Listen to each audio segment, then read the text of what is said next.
se retrouve pour un nouvel épisode d'Artistiquement parlant.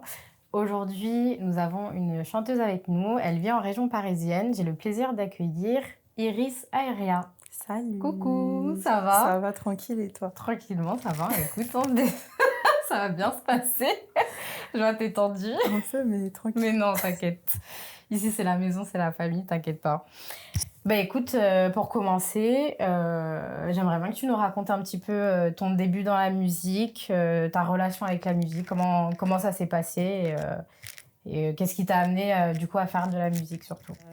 Non, moi, du coup, j'ai commencé à Londres. Du coup, je chantais en anglais. Et après, il y a un peu moins d'un an, j'ai commencé ici, à Paris. Donc, j'ai commencé à écrire en français, je crois avec mon titre Tombé, qui était vraiment le seul son à 100% en français que j'avais écrit. Et puis voilà, ça va bientôt faire un an, là. Du coup, qu'est-ce qui t'a amené à Londres à la base? Je pense que c'est mon amour pour la soul music, que ce soit R&B, jazz. Euh, En fait, je trouvais que... Enfin, je le retrouvais pas en France. Oui, c'est plus démocratisé là-bas Ouais. que... Ouais. Et du coup, après, ma vision, elle était assez limitée à ce moment-là, parce que je pensais vraiment qu'il fallait aller dans un pays anglo-saxon, en fait, pour retrouver cette culture. Et du coup, je suis partie là-bas et j'ai kiffé, je suis restée. T'as resté combien de temps? Je suis restée 4 ans. Ok. Et du coup, t'as commencé un petit peu ta carrière À Londres, à ouais. Londres. Et tu chantais exclusivement en anglais. Ouais, qu'en anglais. Enfin, j'avais fait deux sons. Non, je crois 3 sons où, vas-y, tu sais, je mettais un peu de français, genre quelques mots, quelques phrases, etc. Mais il y avait toujours de l'anglais, ça c'est sûr. Toujours de l'anglais. À 95%, mes sons étaient en anglais. Ok, trop bien. Ouais. Et du coup, qu'est-ce qui t'a ramené en France? Parce que du coup, maintenant, tu revis en France et en plus, tu chantes exclusivement en français ou tu chantes quand même un peu en anglais ou... J'écris encore en anglais, mais les sons que je sors pour le moment, c'est que en français. Bon, il y a peut-être 1 ou 2 phrases en anglais, tu vois. Mais en vrai, c'est que du français pour le moment. Ok, du coup, c'est quoi qui t'a ramené C'est un peu une longue histoire, hein, pourquoi je suis partie raconte. de Londres et tout. On a le temps. Mais non, en vrai, j'avais besoin de changer d'air un peu sur le moment. Du coup, je suis rentrée en France. Je suis rentrée chez moi. Mais je comptais pas rester, tu vois. Je comptais rester juste un mois, le temps de... Vraiment, j'avais besoin d'une pause. Et je pensais pas que j'allais faire du son, en fait. Parce que je connaissais personne ici dans la musique, tu vois. Enfin, j'avais pas de studio, je connaissais pas de beatmaker et tout. Du coup, je suis revenue. Mais j'aime la musique, donc ça veut dire que je continuais d'écrire encore dans ma chambre et tout. Et j'avais mis un son comme ça sur TikTok, et en français. C'était vraiment pur freestyle. Ça s'appelait Boyfriend. Et le son, je sais pas, les gens, ils ont kiffé. Et je me suis dit, en vrai, pourquoi pas essayer de faire quelque chose en français, tu vois. Voilà. Ok. Comment t'as fait pour rencontrer toutes les personnes qui travaillent avec toi aujourd'hui? Est-ce qu'il y a des personnes que t'as rencontrées, pardon, qui t'ont aidé, peut-être propulsé, enfin, qui t'ont aidé à faire évoluer ta musique, par exemple? En fait, les gens avec qui je taffe aujourd'hui, je les ai rencontrés via TikTok, hein. Ah ouais? Ouais, c'est une dinguerie. Surtout que moi, de base, je suis pas trop réseau, tu vois. Et, et ouais, j'avais mis ce son Boyfriend. Et direct, écrit un autre son aussi en français qui s'appelait Tombé. Mais que lui, j'avais produit à Londres avec la beatmaker avec qui je taffais. Parce qu'en France, je taffais exclusivement qu'avec des meufs. Enfin, en France, à Londres, pardon, je taffais qu'avec des meufs. Et quand je suis venue, du coup, et que j'ai mis ces sons sur TikTok, en fait, t'as des gens qui ont commencé à me contacter directement. Ce qui fait que de fil en aiguille, tu vois, c'est comme ça que j'ai pu être en studio, du moins en France. Enfin, sur Paris. Ok. Du coup, tu travaillais qu'avec des femmes à Londres. À Londres. En France, c'est plus compliqué de trouver des femmes avec qui travailler parce qu'il n'y en a pas ou parce que tu les trouves pas. Je sais pas s'il y en a pas. Enfin, moi, là, je parle vraiment exclusivement que du studio parce que j'ai la chance aujourd'hui de travailler avec une vidéaste. C'est une meuf. Et on est comme ça, genre, on s'entend trop bien. Mais ça, c'est du côté visuel, tu vois. Moi, pour parler du studio, j'ai pas encore taffé avec des femmes en France. Pour le moment. Je dis pas qu'il y en a pas, il y en a sûrement. Mais c'est comme à Londres. En vrai, j'ai eu de la chance parce que c'est pareil, c'est vachement un milieu masculin. Et je suis tombée sur elle par une connaissance et elle est trop forte. Et en fait, ça a cliqué. Et en France, j'ai pas encore eu ça. Du moins, j'ai pas encore rencontré une beatmakeuse, quelqu'un qui fait même de musiciennes. En vrai, je connais pas de femmes encore en France. Enfin, du moins sur Paris. En tout cas, avec qui j'ai taffé. Je suis sûre qu'il y en a plein, tu vois, mais après, j'ai pas encore travaillé avec. Des beatmakers, genre? Je suis sûre qu'il y en a. C'est obligé. Moi, je fais des petites prods. Trop bien. Ça veut dire que obligé, il y en a, mais c'est Tu vas travailler avec toi-même, du coup, si tu fais tes prods. Peut-être, hein, dans quelques années. Tant qu'à faire. Tant qu'à faire. Bah oui. Quand j'aurai vraiment développé ça, mais pour l'instant... Mais c'est vrai que ça manque. En tout cas, c'est pas mis en avant. De toute façon, le monde de la musique, dans tous les cas, c'est un monde qui est extrêmement masculin. Ouais, encore, ouais. Donc, dans tous les cas, il y aura toujours plus de difficultés pour une femme. Et bah, justement, par rapport à ça, toi, tu te sens comment en tant que femme dans cette industrie? Est-ce que pour toi, c'est plus compliqué ou est-ce que pour toi, justement, il y a des facilités? Comment tu vois les choses en tant que femme dans cette industrie, vu qui est quand même vachement bien implantée à l'heure actuelle? Enfin, de mon point de vue, je trouve que quand même, tu es plutôt pas mal bien implantée. C'est un bon début, du moins. Comment tu ressens les choses? Comment tu vois les choses et même à l'avenir? Après, Dieu merci, j'ai de la chance, je travaille avec des bonnes personnes, tu vois, qui sont bienveillantes. Donc, j'ai jamais eu de problème. J'ai déjà entendu des histoires, tu vois, de sessions studio avec une fille, un garçon, ça peut partir. Ouais. Enfin, ça peut tourner au vinaigre, entre guillemets. Je vois ce que tu veux dire. Déconner. Moi, j'ai jamais eu ce cas-là, parce que je suis vraiment qu'avec des gens bienveillants. Mais c'est vrai que des fois, tu vois, des fois, c'est pas simple. Parce que, tu sais, en plus, on fait des heures genre, t'es au studio de 20h jusqu'à 8h du matin. Et c'est vraiment un milieu... Enfin, je pense que ça m'a appris à me protéger un peu plus, tu vois. Mettre ce côté un peu garçon manqué en avant, que de base, j'avais moins. Mais je pense que naturellement, il est sorti comme une protection, en fait, juste pour toujours garder cette limite, cette barrière. Parce que des fois, tu es amené à travailler avec des gens que tu n'as jamais taffé avec, tu vois. J'ai mon équipe, mais j'ai aussi des gens... des fois, je vais en session, je ne connais pas les personnes. Et je ne sais pas jusqu'à quelle heure ça va continuer. Il peut y avoir 10 gars dans la salle, tu vois. Enfin, il faut toujours rester un peu en mode... Des fois, tu vas en session, tu connais personne. Ouais, des fois, je je connaîtrais tout le temps une personne ou deux, mais c'est pas comme si je les connaissais. C'est pas mon équipe tout le temps, tu vois. Ou des fois, quand je connais vraiment personne, mon manager, il vient avec moi et comme ça, tu vois, je suis rassurée. Au moins, je sais qu'il y aura pas de dinguerie. En vrai, on sait jamais, hein, le monde, il est méchant, il faut faire attention. Donc ouais. Ouais. Non, ça c'est vrai que c'est pas simple. Mais jamais, enfin, franchement, les gens, tu sais, c'est pas des... Enfin, il y a des fous, mais en vrai, souvent, les gens, ils sont pas fous, tu sais, ils sont là juste pour taffer aussi, donc... mettre en confiance. Vous êtes là pour l'amour de la musique, c'est ça. On se retrouve dans le même endroit et on est là pour taffer, quoi. Ouais, c'est ça. Ok. Est-ce que tu ressens, par rapport à ton art, que tu as plus de difficultés pour atteindre tes objectifs ou justement le fait d'être une femme, tu trouves que du coup ça t'ouvre peut-être des portes plus facilement? Plus facilement, je dirais pas. Après, la différence quand t'es une femme, c'est que t'es une femme, tu vois. Donc, déjà, ta voix, elle est différente. Des fois, on peut rechercher quelque chose dû à ton talent, tu vois. Quelque chose que toi-même tu as. Après, je dirais pas que c'est plus simple, hein. Perso, je sais pas si c'est véridique, mais je trouve qu'en France, du moins, le milieu, il est vachement masculin, tu vois. Il y a pas beaucoup de femmes en tête d'affiche, entre guillemets. Tu sais, on a Aya, Onicia... C'est tout. Non, il y en a... Non, Je rigole. Tu peux mettre ça, moi je vais me faire étendre. Non, en mode, tu sais, Non, il y en a plein. T'en as pas mal, tu vois. Mais par rapport aux hommes, c'est une dinguerie. Alors que, tu vois, prendre les États-Unis... En fait, c'est jamais bien de comparer la France et les US, tu vois. Mais on est obligé, quand tu compares, ça n'a rien à voir. Bah oui. Ici, les femmes, ça se compte sur... je crois, vraiment en artistes confirmés. Dans le milieu urbain, pas dans la pop et tout, tu vois. Ça, franchement, je connais pas, donc je pourrais pas trop en parler. Mais dans le milieu urbain, ça se compte vraiment sur les doigts de tes mains, quoi. T'en as pas énormément. Alors que les gars, il y en a une tonne. Les mains, les mains et les pieds du voisin.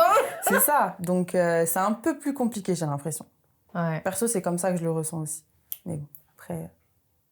Tu m'as dit que donc t'aimais tout ce qui était soul, jazz, R&B et tout.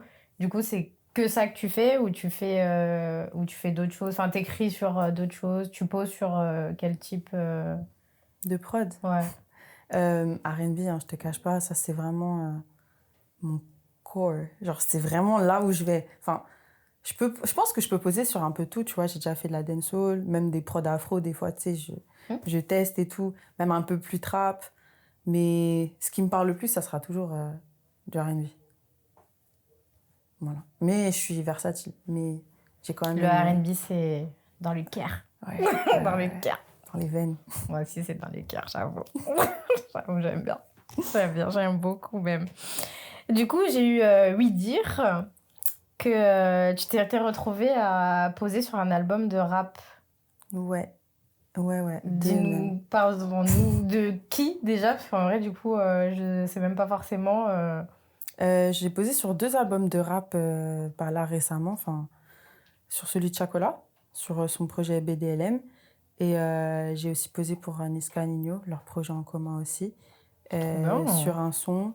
En fait, je me suis occupée de faire les armos, les bacs sur ces 2 albums-là, sur juste un titre par album. Et franchement, c'était vraiment une bonne expérience. Je suis vraiment reconnaissante. C'est vraiment cool. Et pareil, surtout Niska Nino, genre quand j'entends la prod, je me dis « Hé !» J'étais en session avec Washi et Jay, c'est eux qui m'ont mis sur le projet. Et j'entends la prod, je me dis « Mais je sais pas quoi faire dessus. » Genre, c'était complètement hors de ma zone de confort. Et franchement, ça l'a fait. Hein. Ça l'a fait comme quoi... J'ai appris que je pouvais poser vraiment sur des genres qui n'ont rien à voir. Parce que là, j'étais... T'es sortie de ta zone de confort. Ouais, pour le coup, ouais. La prod, ça n'a rien à voir avec le type de prod sur lequel je pose. Mais franchement, c'était très, très enrichissant. J'ai vraiment kiffé. Et comment ça se fait Comment t'as été amenée, du coup, à... Non, pour le projet, je connaissais quelqu'un. Il s'appelle Washi et c'est lui qui m'a direct mis en contact avec l'équipe de Chaco, enfin Chaco. Et pareil pour Niska Nino, et ça s'est fait comme ça. Hein. C'était rapide. Rapide, efficace, direct. Il y a eu le feeling, tout et tout. Ouais, franchement, c'était vraiment cool. Une bonne expérience. Même l'équipe, les 2 équipes sont vraiment cool. Donc, c'est bien ça. Donc non, franchement, c'était lourd. Ça, c'est bien. Non, t'as quand même fait pas mal de choses. T'as réussi quand même à faire des choses assez sympas. Du coup, peut-être qu'on te verra en concert aux côtés de Chacola, on sait pas. Bientôt, un featuring. Je sais pas si Dieu veut, tu vois. Je connais pas, enfin, je sais pas ce qui se passera dans le futur, mais en tout cas, ouais, les choses vont... J'espère que ça va continuer de bien avancer, tu vois. T'as bien raison. Bah, tu bosses avec pas mal d'artistes. Est-ce que t'as déjà eu un coup de cœur artistique pour quelqu'un ou que ce soit beatmaker, chanteur ou autre? C'est une bonne question. En fait, j'ai tout le temps des coups de cœur. Quand j'arrive en session, avec même des compos avec qui je taffe, qui commence à faire une prod. Et quand la prod, elle me parle, déjà, j'ai un coup de cœur direct. Du coup, je pense que j'en ai tout le temps, hein, parce que la musique, je la vis, tu vois. Donc, quand j'entends des accords, ou même quand j'ai travaillé avec d'autres artistes, des fois, je les ai entendus chanter, j'étais « Ah !» Je pense à Warren Saada. Une fois, on avait fait une session ensemble. Il était juste là pour m'aider à écrire un titre. Il est trop fort. Ce gars, il est trop fort. Et non, il y en a d'autres. Hein. J'ai travaillé avec un gars aussi qui s'appelle Jay Sokol. Même lui, très, très fort. Après, j'ai pas fait beaucoup de sessions encore avec trop d'artistes. Enfin, on a travaillé ensemble, genre on a fait un son ensemble. J'ai pas encore fait beaucoup ça. Surtout avec les défis, j'en ai pas encore fait beaucoup. J'en ai fait quelques-unes. Mais... genre des filles, c'est tout, genre, tu vois? Des featuring avec ouais, des femmes. Des filles, non, j'en ai pas. Là, j'en ai fait un récemment où j'ai écrit avec une artiste. Ah, j'ai eu un gros coup de cœur, non. Une fois, j'étais en session avec Amaria Bébé. Ah. Elle est rentrée dans la cabine, elle a posé. C'était trop. Je te jure. Est-ce que t'as plus les mots? Incroyable. Genre, c'est tout. tout, la top, sa voix, c'était vraiment top. Donc, ouais, gros coup de cœur, je pense, pour elle. Ouais. Moi, j'ai entendu aussi que tu as eu un petit coup de cœur. Il y a eu un... Parce que du coup, tu sais que j'ai aussi fait un épisode avec Crystal Love. J'ai entendu aussi que vous avez eu un petit coup de cœur d'écriture, un coup de cœur, un feeling musical. Du coup, j'ai eu sa version. Bah, j'aimerais bien voir la tienne aujourd'hui. Ouais, non, Crystal, de base, c'est ma go, hein. C'est ma pote et tout. On s'était rencontrés. Je faisais même pas de son quand on s'est rencontrés à un concert. Et je faisais même pas encore de son. Je chantais, tu vois, mais j'écrivais pas. Du coup, on avait commencé. Je me souviens une fois, on était partis chez elle. On avait fait une session, juste toutes les deux. Genre, on écrivait sur des prods sur YouTube. Ça avait aucun sens, mais c'est trop bien. Parce que moi, je connaissais rien du tout encore. Et après, j'ai fait mon parcours, elle a fait le sien. Et quand j'ai commencé à taffer du coup en studio ici, je l'avais invitée sur une de mes sessions. J'étais avec deux compos, Nikaji et Jelly. Et on avait taffé sur un son ensemble qui s'appelle Ta Faute. Et ouais, ça glisse, hein. Ça a glissé tout seul. C'était vraiment cool. C'était vraiment cool. Mais ouais, c'est une amie avant tout, tu vois. C'est beau, ça. Ok. Du coup, est-ce que la musique, elle t'a impacté d'une façon ou d'une autre humainement? Entre toi et toi, on va dire. Entre moi et l'artiste, genre? Ouais. Est-ce qu'il y a Est-ce qu'il y a le toi dans ta vie quotidienne et le toi dans ta vie professionnelle? T'as une sorte d'alter ego. Je sais qu'il y a beaucoup d'artistes, moi qui en côtoie aussi pas mal. Je sais que dans la vie de tous les jours, ils vont être d'une telle manière, mais après, quand ils sont dans leur position d'artiste, c'est une toute autre, une toute autre personne. C'est pour ça, en règle générale, qu'il y en a que ils ont un nom d'artiste justement pour différencier ces deux choses-là. Ok, c'est intéressant. En vrai, je pense que j'ai pas encore ce recul pour différencier l'artiste de ma personne, on va dire. Mais je pense que l'artiste, elle est... Enfin, c'est bizarre de dire ça, mais quand je suis en mode taf, en tant que Iris Aeria, je suis beaucoup plus réservée que la personne que je suis. Parce que je suis quelqu'un de très, très timide et très introverti, à part quand je suis avec des gens avec lesquels je suis complètement à l'aise. Où là, je suis complètement folle. Mais sinon, à l'extérieur, je suis vraiment en mode... tu sais, je veux pas parler, je veux rester dans un coin et tout. Et je pense que Iris Aeria, entre guillemets, elle est vachement comme ça. Genre... Donc Iris Aeria est plus renfermée que Iris du quotidien. Ouais, parce qu'elle est plus sur le devant de la scène, tu vois. Qui? Enfin... Laquelle? Iris Aeria, enfin, moi, quand je suis en tant qu'artiste, je suis devant la scène. Bah oui. Quand j'arrive en studio, on m'attend moi. Quand je suis sur scène, on me regarde moi. Et ça, je suis en mode, ça me fait peur. Mais c'est à ce moment-là qu'il faut tout... Enfin, de toute façon, t'as pas le choix, les regards, ils sont sur toi. Ouais, c'est ça. Mais je le vis bien. Par contre, c'est là où j'ai toutes les protections, toutes mes barrières, elles sont en mode, faut te protéger. Et mais tu sais, c'est quelque chose que j'apprends à gérer au fil du temps. Surtout quand je commence à travailler avec plus de gens et tout, pour être plus à l'aise. Mais de base, je suis très, très timide, là. Ouais. En vrai, ça se voit. Ouais. Je voulais pas te le dire. T'inquiète, ça se voit un peu. Bah écoute, on a parlé de toi, de ton toi artistique, ton toi dans la vie quotidienne, alter ego, etc. Mais on n'a pas parlé du coup de toi, de la vraie Iris, celle qui est passionnée de musique depuis peut-être toute petite. Donc raconte-nous un peu le commencement de cette passion. Comment c'est arrivé, comment la musique est arrivée dans ta vie? Elle est arrivée dans ma vie à ma naissance, hein, je te cache pas. Mon père, en fait, il est musicien. C'est un bassiste. Ça fait que, je pense même quand j'étais dans le ventre de ma mère, j'entendais des trucs, tu vois. Genre, la musique, elle a toujours été avec moi. Je voyais mon père jouer, je l'entendais tout le temps jouer de la basse. Et ça m'a toujours... je sais pas, j'ai toujours kiffé, genre. S'il jouait pas, je pouvais pas m'endormir. Tu vois, fallait qu'il joue. J'avais besoin de musique dans ma vie. Et au fil du temps, tu sais, j'ai commencé à chanter toute seule dans ma chambre, chanter sur des disques, etc. Et je me disais, genre, quand j'étais petite, je voulais être Beyoncé, tu vois. J'étais en mode, ouais, j'ai trop envie de faire ça. Après, ma famille, tu sais, elle n'était pas forcément... elle me disait, bon, Iris, calme-toi, tu vois, fais des études à et tout. l'école. Va à l'école, parce qu'en plus, j'étais pas concentrée du tout dans mes études. J'étais trop dispersée. J'aimais trop l'art. Donc, tout ce qui était artistique, je fonçais dedans. Puis après, j'ai pris un parcours un peu plus classique, entre guillemets. Donc, je me suis concentrée à l'école, je me suis recadrée. Ça partait trop en n'importe quoi. Puis, je suis partie à la fac, je fais un master. Donc, j'ai eu mon diplôme et tout. Et du coup, c'est là où je suis partie à Londres et je me suis dit, en fait, non, genre, c'est ça qu'il faut que je fasse, tu vois. C'était vraiment une des seules choses qui me faisait me sentir en vie, en fait.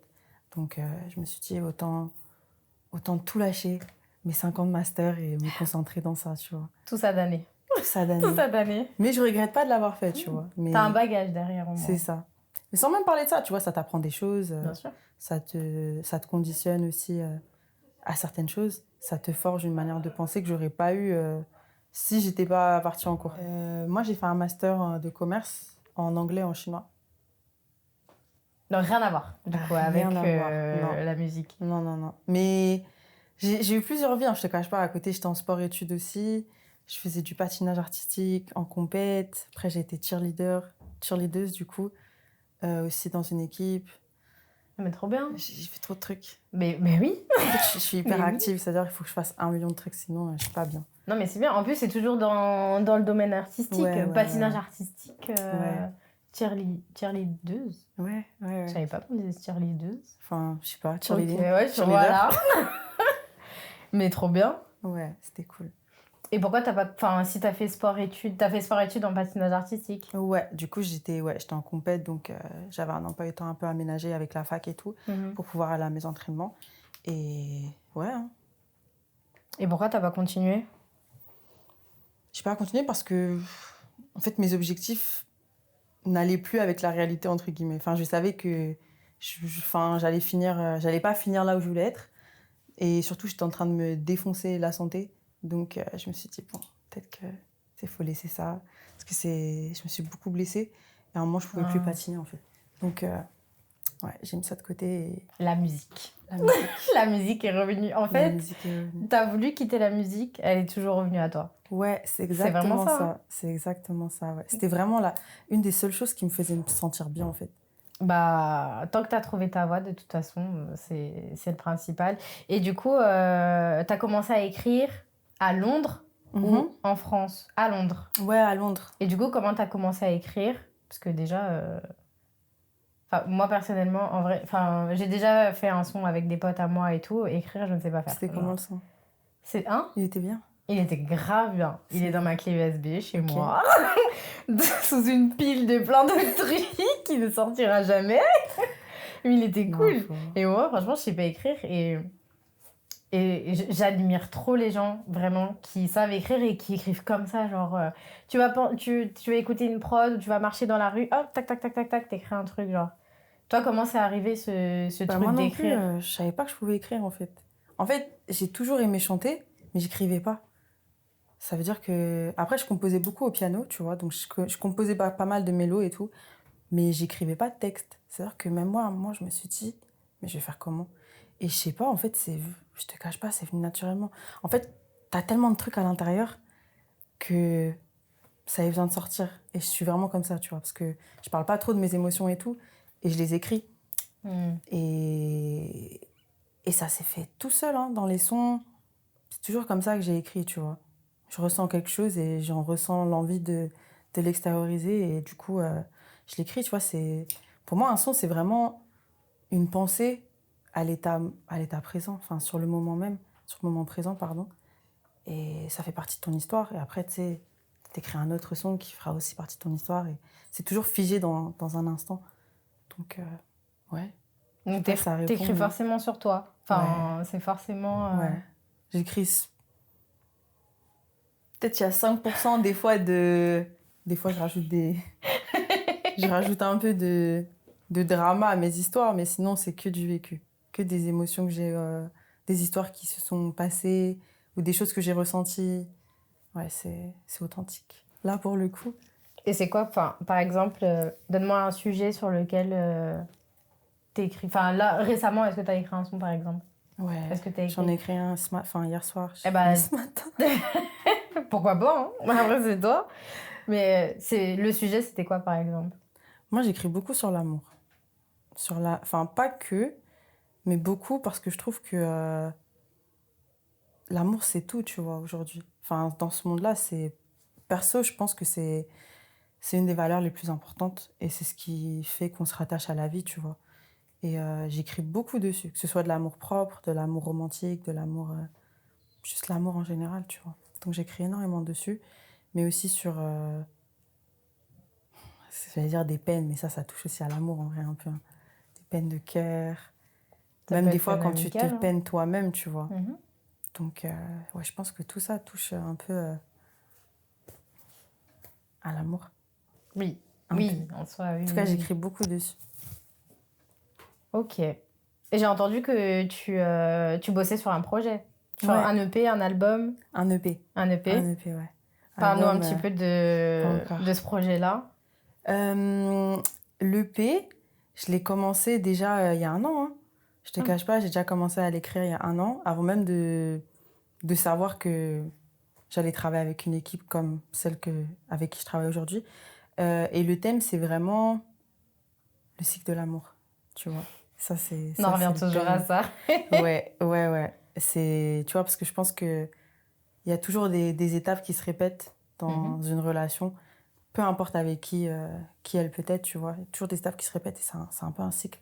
Et c'est un peu le thème de l'EP qui va sortir l'année prochaine, en début d'année, normalement, si tout va bien. Trop bien, début 2025. Ouais, Trop bien. 2025 déjà, putain. Ah bah, c'est demain. Je vais te le C'est dire. une dinguerie. Mais ouais, non, je travaille sur ça. Là, en ce moment, je travaille vraiment dur, dur, dur dessus. Les nuits blanches, elles s'enchaînent. C'est pour ça que j'ai des cernes. Ça fait un an que j'ai des cernes, mais c'est pas T'inquiète, ça grave. se voit pas. Mais ouais, voilà, non, je travaille sur ça, des visuels, des clips, euh, des petites collabs. Voilà. J'essaie de rester occupée. Et c'est un EP de combien de sons? Je sais pas encore.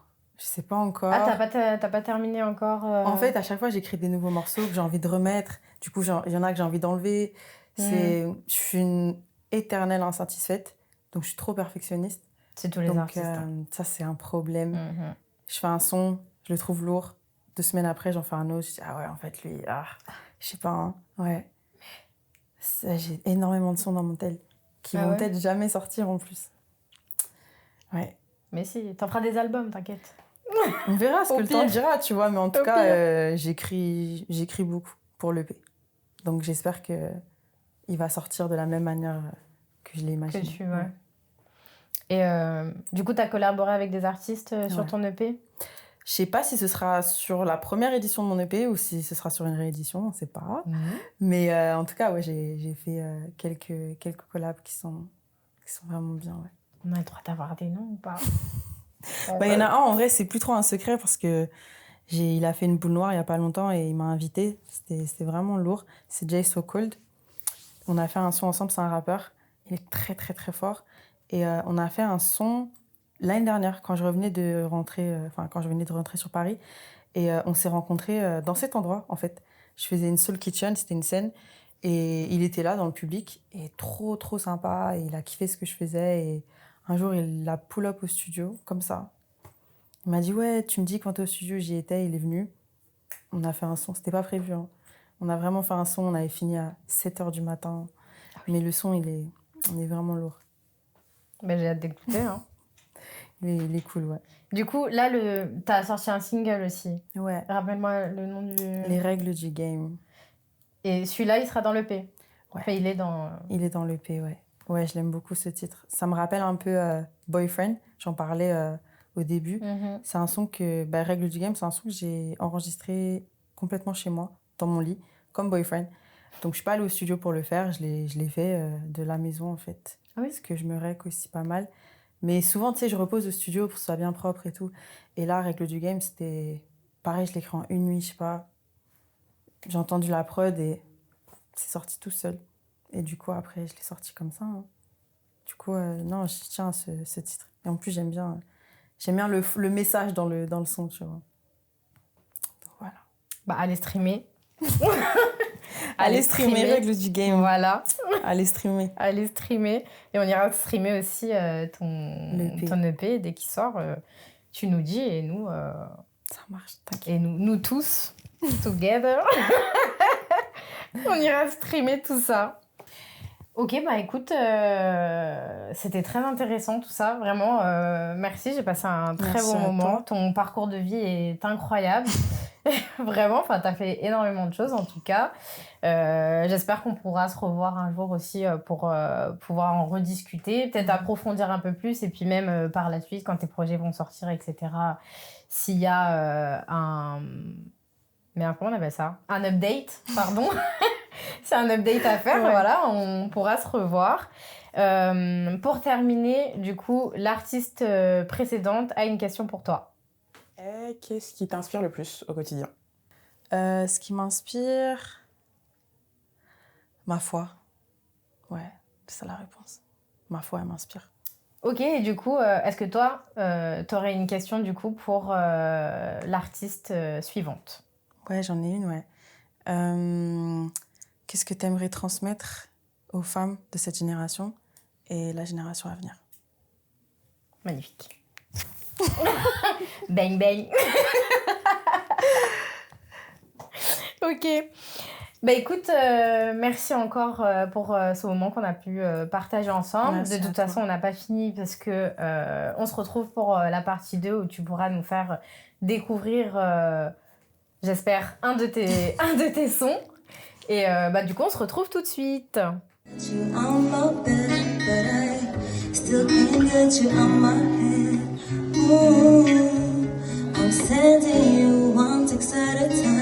I know you by your phone, so boy, pick up your line. And I am too proud of it. So what's been said has been said. And I need you to know you don't know what.